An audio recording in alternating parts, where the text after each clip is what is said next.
Welcome friends to another lecture on Dr. Harit's Laboratory Medicine। ये second part of my lecture series है जिसमें मैं common questions जो blood glucose estimation के बारे में है उसके बारे में डिस्कस करूंगा। कॉमनली पेशेंट्स आपके पास आकर पूछता है कि मेरा फास्टिंग ग्लूकोज मेरे पोस्टप्रांडियल ग्लूकोज से ज़्यादा कैसे है। दूसरा, ग्लूकोमीटर का रीडिंग और लेबॉरेटरी से मैं जब सैंपल देता हूँ तो उसका वैल्यूज़ अलग अलग आते हैं। और तीसरा, मेरा ग्लूकोमीटर जो है कभी एक रीडिंग देता है तो 2 मिनट के बाद दोबारा वही टेस्ट करता हूँ तो मुझे कुछ और वैल्यू आ जाता है, तो मेरा ग्लूकोमीटर जो है ठीक से रीडिंग्स नहीं देता है। इसके क्या क्या कारण हैं और हमें क्या क्या चीज़ें ध्यान में रखना चाहिए। The first and the most common question जो आपको हर बार लैब में मिलेगा वो ये क्वेश्चन है कि मेरा जो फास्टिंग सैंपल कई बार पोस्टप्रांडियल से ज़्यादा आ जाता है, ऐसा क्यों। The most important reason for this is एक सिंपल क्वेश्चन पूछना चाहिए कि क्या वो सैंपल एक्चुअली फास्टिंग था, क्या 6 घंटे तक आपने कुछ नहीं खाया था। जनरली क्या होता है कि जब पेशेंट उठता है तो बिना टी के या बिना कॉफ़ी के उसका तो नींद नहीं खुलता है, कुछ ना कुछ तो लेता ही है। कई बार बिस्किट्स वगैरह भी ले लेते हैं और जब पूछते हो कि आप फास्टिंग हैं तो पेशेंट कहता है हाँ मैं फास्टिंग में हूँ, क्योंकि उसको मालूम है कि अगर वो बोलेगा कि वो फास्टिंग नहीं है तो हम कहेंगे कि आप फास्टिंग में आ जाओ तभी सैंपल दो, तो उसका पूरा दिन का मेहनत जो है बर्बाद हो जाता है। तो कई बार जान के भी पेशेंट हम लोगों को सच नहीं बताता है, और अगर पेशेंट ने कुछ खाया है और उसके बाद सैंपल दिया है तो वो सैंपल फास्टिंग नहीं है, और उन केसेस में आपको फास्टिंग का वैल्यू जो है पोस्टप्रांडियल से भी ज़्यादा मिल सकता है। एक और चीज़ है, जब पेशेंट सैंपल देने के लिए आता है तो यूजुअली थोड़ा बहुत तो चलना फिरना रहता है उसका। कभी गाड़ी से उतरा, फिर जहाँ पे सैंपल कलेक्शन करते हैं वहाँ पे आता है सैंपल देने के लिए, या कई बार जिसका टेस्ट करना होता है उसको पहले बिलिंग में जाना होता है, उसके बाद उसे कुछ सैंपल्स वगैरह ट्यूब वगैरह कलेक्ट करके फिर जाना होता है, तो थोड़ा बहुत एक्सरसाइज करता है ना। जब भी कोई आदमी थोड़ा सा भी एक्सरसाइज करे तो उसका ब्लड ग्लूकोज थोड़ा सा बढ़ जाएगा, क्योंकि हम मेहनत कर रहे हैं, बॉडी को एनर्जी की ज़रूरत है, तो बॉडी लिवर में जितना भी ग्लाइकोजन और ग्लूकोज है उसको पुश करेगा ताकि ब्लड ग्लूकोज लेवल थोड़ा सा बढ़ जाए। कुछ हार्मोन्स हैं जैसे एड्रेनलिन हो गया, इनसे आपका ब्लड ग्लूकोज लेवल बढ़ जाता है। तो चलने फिरने के बाद जब पेशेंट आकर आपको सैंपल देता है तो उसने थोड़ा सा एक्सरसाइज किया हुआ है जिसके कारण उसका ब्लड ग्लूकोज लेवल थोड़ा सा ज़्यादा होगा, and that is why fasting जो है पीपी से भी ज़्यादा हो सकता है। कई बार ये फास्टिंग और पीपी का टेस्ट यूजुअली डायबिटिक पेशेंट करते हैं, और डायबिटिक पेशेंट्स को कहते हैं कि पहले आप फास्टिंग सैंपल दो, फिर दवाई खाओ, फिर आप अपना खाना वाना खाओ, उसके बाद 2 घंटे के बाद सैंपल देना। कई बार अगर उसका डोसेज थोड़ा ज़्यादा है तो मेडिकेशन के कारण पीपी का वैल्यू फास्टिंग से भी कम हो सकता है। और लास्ट कारण जो कई बार देखा गया है कि जब कोई आदमी खाना खाता है जिसमें कार्बोहाइड्रेट ज़्यादा हो तो अचानक ब्लड ग्लूकोज लेवल राइज करने लगता है, और जब ब्लड ग्लूकोज लेवल राइज करता है तो पैनक्रियास को लगता है कि बहुत ज़्यादा ग्लूकोज आ गया है और इंसुलिन का प्रोडक्शन ज़्यादा हो जाता है, जिससे कि वो ब्लड ग्लूकोज को काबू करने की कोशिश करता है। इन केसेस में भी कई बार आपको जो पीपी का वैल्यू है, पोस्टप्रांडियल का वैल्यू है, फास्टिंग से भी ज़्यादा मिल सकता है। इसमें कोई प्रॉब्लम नहीं है, ये कोई खतरे के साइन नहीं है, ये कोई ऐसा साइन नहीं है कि आगे चल के आपको डायबिटीज़ होने वाला है।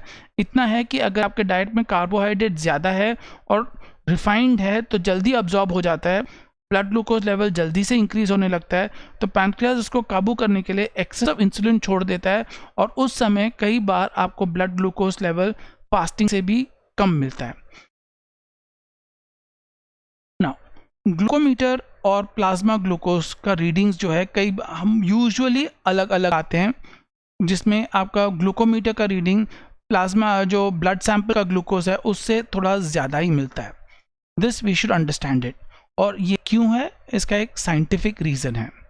जब हम ग्लूकोमीटर का रीडिंग लेते हैं तो एक्चुअली फिंगर में प्रिक करके ब्लड लेते हैं और उस ब्लड का हम टेस्ट करते हैं कि ग्लूकोज कितना है। नाउ ये जो ब्लड हम टेस्ट कर रहे हैं ये कैपिलरी ब्लड है, ये वो ब्लड है जो टिश्यू लेवल तक पहुंचा नहीं है, ये वो ब्लड है जिसमें मेटाबॉलिज्म हुआ नहीं है, तो जाहिर है कि इसका ब्लड ग्लूकोज लेवल जो है वीनस ब्लड से ज़्यादा होगा, करीब 5 to 10% ज़्यादा मिलता है। जब आप ग्लूकोमीटर से ब्लड टेस्ट करेंगे तो आपका ब्लड ग्लूकोज लेवल जो है 5 to 10% ज़्यादा मिलेगा compare to the venous blood जो लेबोरेटरी में टेस्ट करते हैं। लेबोरेटरी में जब ब्लड टेस्ट करते हैं तो आपके वेन से ब्लड निकालते हैं, वो वेन में ब्लड तब आता है जब आर्टरी से कैपिलरीज, कैपिलरी से टिश्यूज, टिश्यूज में मेटाबॉलिज्म, मेटाबॉलिज्म होने के बाद जो ब्लड वापस आ रहा है तो जाहिर है टिश्यूज ने सारा थोड़ा बहुत ग्लूकोज तो निकाला होगा, तो वीनस का ब्लड का ग्लूकोज जो है कैपिलरी ब्लड के ग्लूकोज से कम होता है। और जब हम ग्लूकोमीटर में टेस्ट करते हैं, हम कैपिलरी ब्लड टेस्ट करते हैं, जो कि 5 से 10% वीनस ब्लड से ज़्यादा होता है। दैट इज़ वाई ग्लूकोमीटर और प्लाज्मा ग्लूकोज का वैल्यूज़ में फ़र्क ऑलवेज आएगा। एक और कॉमन प्रॉब्लम है जो डायबिटिक पेशेंट जो ग्लूकोमीटर यूज़ करते हैं, कहते हैं कि जब भी मैं ग्लूकोमीटर में टेस्ट करता हूं तो एक बार टेस्ट करता हूं तो कुछ रीडिंग आता है, जब दोबारा उसी सैंपल पे टेस्ट करता हूं तो मेरा रीडिंग्स कुछ और हो जाता है। तो ये वेरिएशन क्यों है? ग्लूकोमीटर्स आजकल के ज़माने में इतने सॉलिड और इतने अच्छे हैं कि जो रीडिंग्स देते हैं बार बार और एक्यूरेट देता है। प्रॉब्लम क्या है कि जो हम सैंपल दे रहे हैं टेस्ट करने के लिए, क्या वो सैंपल सही है? सैम्पलिंग में हमेशा प्रॉब्लम होता है जिसको हम प्री एनालिटिकल एरर्स कहते हैं, मतलब टेस्ट करने से पहले कुछ गड़बड़ी हुई है जो आपके रिजल्ट को अफेक्ट करेगा। Pre analytical errors. अब प्री एनालिटिकल एरर्स क्या है और वो उसको कम कैसे कर सकते हैं? उसका इंपॉर्टेंट चीज़ आपको ये जानना है कि सही तरीका क्या है ब्लड सैंपल कलेक्ट करने के लिए। सबसे पहले बात तो आपको अपना स्किन को, जो अगर फिंगर से आप ब्लड निकाल रहे हैं तो फिंगर को थोड़ा सा मसाज करना चाहिए ताकि ब्लड फ्लो इम्प्रूव हो जाए और वो गुलाबी पिंक हो जाए। सर्दी के मौसम में आपका हाथ जब सुन्न है तो ब्लड फ्लो नहीं कर रहे फिंगर्स में, तो वहाँ पे आप सैंपल लेंगे तो वो ख़राब आएगा। अच्छी तरह से उसको मसाज करके, रब करके, गर्म करके जब पिंक हो जाए, इस तरह का पिंक हो जाए जिसमें ब्लड फ्लो अच्छा है, तो उसी में आपको सैंपल कलेक्ट करना है। दूसरा चीज़, स्किन को अल्कोहल के साथ क्लीन कीजिए क्योंकि डिसइंफेक्टेंट की ज़रूरत है।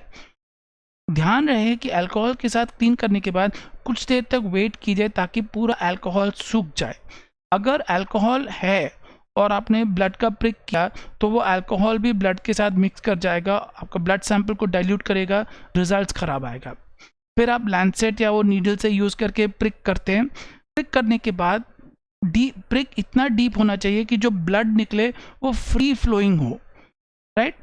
जो थोड़ा बहुत ब्लड निकलता है उसको पहुंच के उसके बाद वेट कीजिए ताकि दूसरा ब्लड ड्रॉप अच्छा सा बन जाए। इस तरह से काफ़ी अच्छा सा ब्लड ड्रॉप बने, उसको आप टेस्ट कीजिए, उसमें जो वैल्यूज़ आएगा आपका ठीक आएगा। कई बार जो हम ये प्रिक करते हैं, कम करते हैं और ब्लड को फ्री फ्लोइंग नहीं होता है, फिर आपको दबा दबा कर, स्किन को दबा दबा कर ब्लड ड्रॉप बनाना पड़ता है जिसको आप टेस्ट करते हैं। जब आप ये प्रेशर लगा रहे हैं, जब आप फिंगर को स्क्वीज कर रहे हैं तो ब्लड नहीं निकल रहा है, ब्लड वेसल्स के साइड में जो आपका टिश्यू का फ्लूइड है वो निकल रहा है और उसका ग्लूकोज कम रहता है।